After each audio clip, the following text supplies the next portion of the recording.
Hi, I'm Steven Hann from Archery Supplies. I'm here to do a review on the G5 Prime Alloy bow. It's new for 2015, I'm pretty sure. It's got a dual cam system, which makes this bow unique. What the dual cams do, it stops cam lean. So with the cams pulling evenly, and then it's got a yoke system actually on the string, it stops the cams tilting over the side. So a lot of the problems you'll hear about is if my cams lean, when I shoot broadheads or field points, it causes the arrows to tear through paper or not shoot the same. So that's what this eliminates. Other companies have different ways to solve that problem. This is G5's solution, and I'm going to compare a couple of other bows at this price point. Now, quick stats about the G5 Prime Alloy. The G5 have been using this cam for maybe 6-7 years on the Centroid, and they've got quite a few models. This is the latest. The alloy is 31 inches axle to axle, dual cam. It's draw length specific, so you've got to order the draw length you want. There are draw stops on the top cam and on the bottom cam on the opposite side. A lot of bow companies use the same side, but because you've got dual cams, you can oppose the sides, which they do. They use a solid limb. Most companies these days are going to split limbs because that way they can change the poundage of their limbs. They have a unique system here to change the wheels. You can see this side here is solid, and the other side you've got your circlip. So you remove the circlip and you pull this out. What makes your G5 Prime unique is the 7000 series riser. So that's the strongest of all the risers, and in fact on the YouTube videos you can see them lifting up cars with this riser tied to a crane. So a lot stronger. It's nicely machined. Now what's also different about G5 is the way they finish their risers and limbs. This is like a baked process. So with other companies they use a dipping process, so it's a film which is dipped. This is basically applied with heat. So it's extremely strong to finish. The limbs, they use the same system to apply this pattern. It's a heat process, so I assume these limbs are a solid limb because the laminate limbs can't withstand heat. So I'm assuming this is a solid limb, and I'm pretty sure that's the case. They have silencers on the limbs. I forgot the name of those silencers. Bowmax. Machine limb pockets. It's a nice little thing, nice little bow. You've got a locking mechanism on the side for when you adjust the poundage, top and bottom. Very simple bow. So the downside on this bow is if you buy this bow for yourself, as I brought one for myself at 28.5 inches, and the bow feels a little bit long or a little bit short, you're going to need to buy new cams. Now with the other bows I'm going to compare, most of those are either module adjustable or a rotating module, so you've either got to buy new modules or just rotate the module to a new position. This you need to buy new cams. So it's a downside. The price point on this bow I'm going to guess is about $1,000 American and probably about 1,300 Australian dollars because we're currently trading at 20% down on the American dollar, so 20% and about $100 into Australia, and we've also got GST in Australia of 10%. So this bow is probably right now around 1,300 in Australia. So its competitors by the other companies is the new PSE Decree, which also features a 7000 series riser. It's the same axle length. Pretty sure it's almost the same brace height. The PSE's got rotating modules. It's a hybrid cam system on the PSE. Price point on the PSE is a little bit cheaper than the G5. This is a black anodized finish. It also comes in a Skullworks, which is a film dip, and also a camo. So the speed on this bow is 355 compared to the G5, which is 330. And you're probably going to wonder why you've got difference in the speed between the PSE and the G5.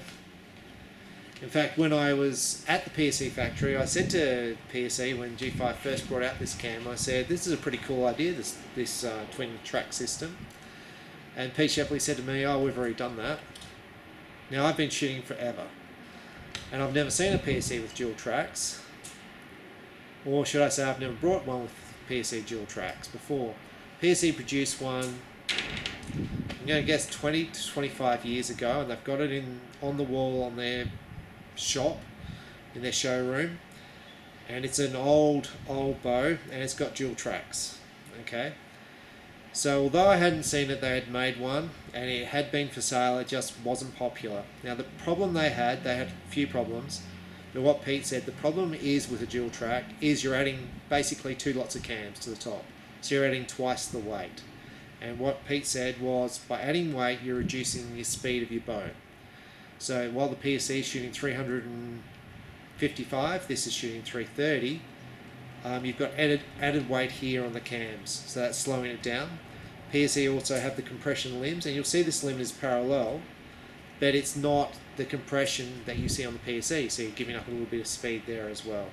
I guess the brace sight's a little bit longer than this to get the difference of 25 feet per second, which is very substantial.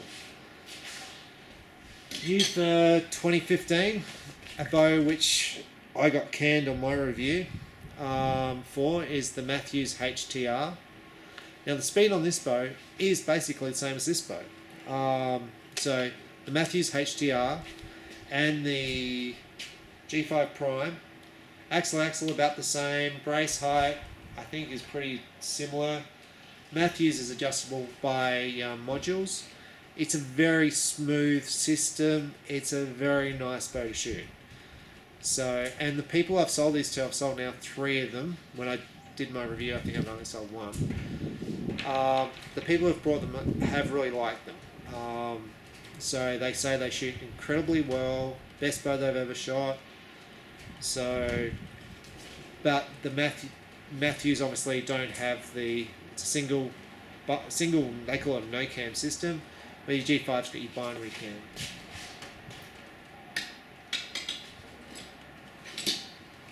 Now another bow is the Darton, the 3900 or 3914 or 3915, the last 2 digits refer to the year.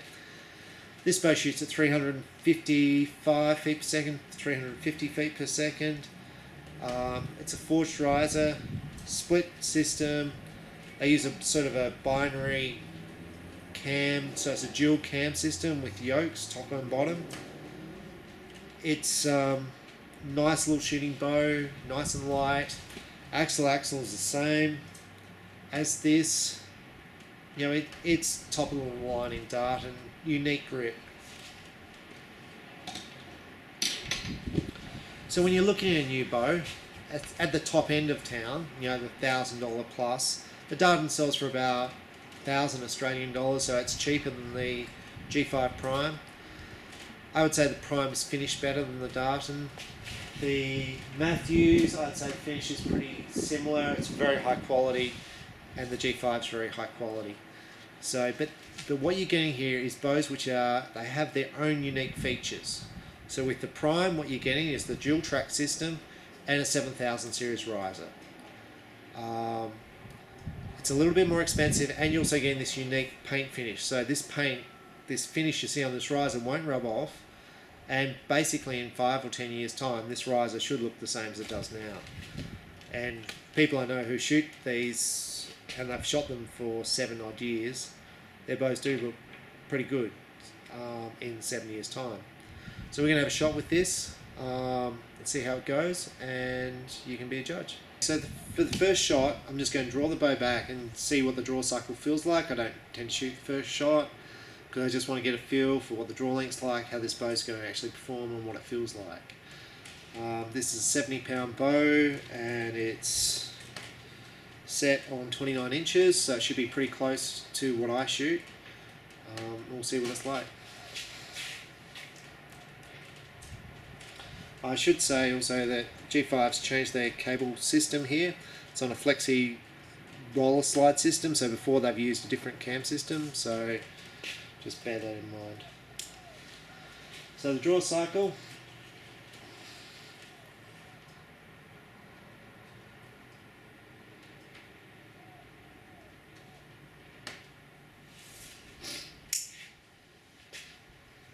So the draw cycle, as you draw it back, people always use the word smooth. I would say it's consistent. When I was drawing this back, so I'm drawing back, it's building, and then it drops off, and it's the valley kind of there. That's the sort of start of the drop off, and then it's back there. So it's not a big valley, but it's not one of those quick valleys that drops off quickly. It's a very smooth valley. So very easy draw cycle. It's nice to draw back, okay? It's just nice to draw. There's no thud at the end. It's a nice little system.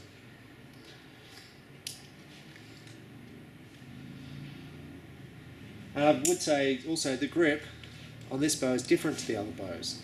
So those other 3 bows I compared it to, the PSE is a metal grip. The Matthews has got like a rubber with a line down it, and the Darton has got 2 rubber pads either side. This grip is completely different. All right, it's a rubberized grip. So you'll see the little marks here on the handle. This indicates the center point. So when you line up the arrow rest with the string, the arrow should be down the same line.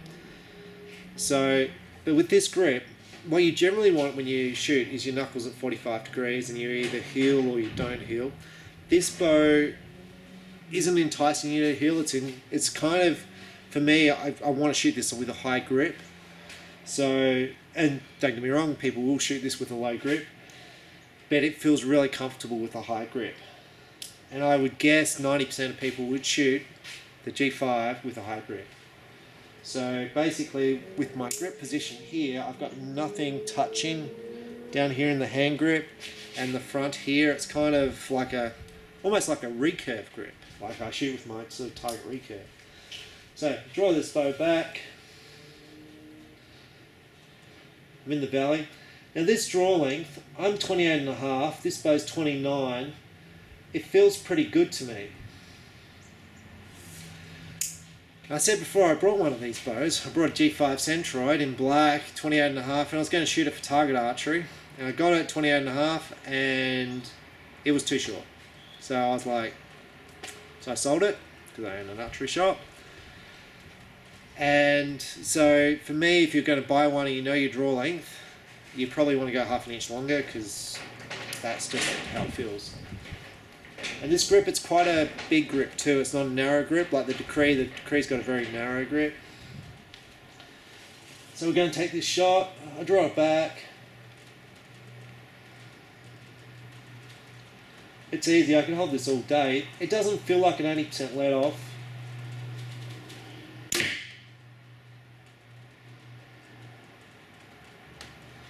Like, you know you're holding the weight. To me, the let off is probably 80%, but it doesn't feel like it. It feels like about 65-70% let off, and that's not downgrading this bow, because I know people go, oh, it's not that. It's a very smooth draw cycle. It feels great. I'm back there. I'm shooting this. I've wound this bow back 4 turns from 70. I tend to shoot around 55 to 60 pounds. I draw this bow back easy with 4 turns off. It was a very solid draw, easy to shoot. Like there, I wasn't wanting to creep. Easy, great bow to shoot. I'm just going to shoot one more. Vibration in the shot was, there was no vibration in the shot. The bow did move a little bit in my hand when I shot, but it was nice. How would I rate this compared to the others? The Decree's excellent. The Matthews is smoother in the shot. There's nothing there in a Matthews when you shoot it. The Matthews HTR. But this bow is honestly as good as any bow I've ever shot. I would shoot one for 3D, for target, for hunting. Nice bow. It's not modular adjustment, so that's a bit of a downside. Especially if you buy one, you get, oh, it doesn't fit me. I think a new set of cams is probably American dollars 140, Australian dollars maybe 180, 200. You don't want to spend $1,300 on a bow and then go, I need another set of cams, $200. That's the downside on this bow. So if you've got a shop and you can actually draw it back and feel it and go, yeah, that's the bow I want, it'd be a bow like I'm in South Australia. Like, if you're in the town, if you're in Adelaide, if you're flying into Adelaide and you're like looking at $1,000 bow, I would ask for a shot of this because it's pretty good, and I compare it to the no cam HDR and I'd shoot the Decree. It's pretty good. So last shot, draw it back. The draw cycle's good. Oh, there you go. Just so it's not going to creep on me. You got to keep drawing back against those solid draw walls.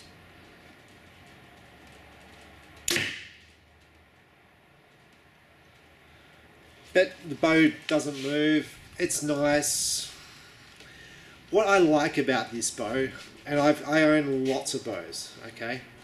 What I like about this bow, besides it, the 7000 series riser, the paint job, all that stuff, G5 has come out with something unique. This cam system is unique, and yes, it's been out for 6 years. It's unique. No one else has got it, and I like that. When I own however many bows I own, I like to have something different, and I like this bow. I like the fact they've got 7000 series riser. I like the fact they have different paint finish. It's a very clean, it's a nice shooting bow. There's probably not going to be a lot of them around, and if you're only buying one bow, you might opt for something faster, something with modular adjustment. But if you've got a few bows, or you've been in archery for a while, the G5 alloy would be a bow, and the G5 prime range would be a range I'd look at. I've got people who shoot them, they like them. They're not a big seller for me, but they're a very solid bow, and I think you need to shoot this bow to appreciate it. So if you can, get into an archery shop, have a shot.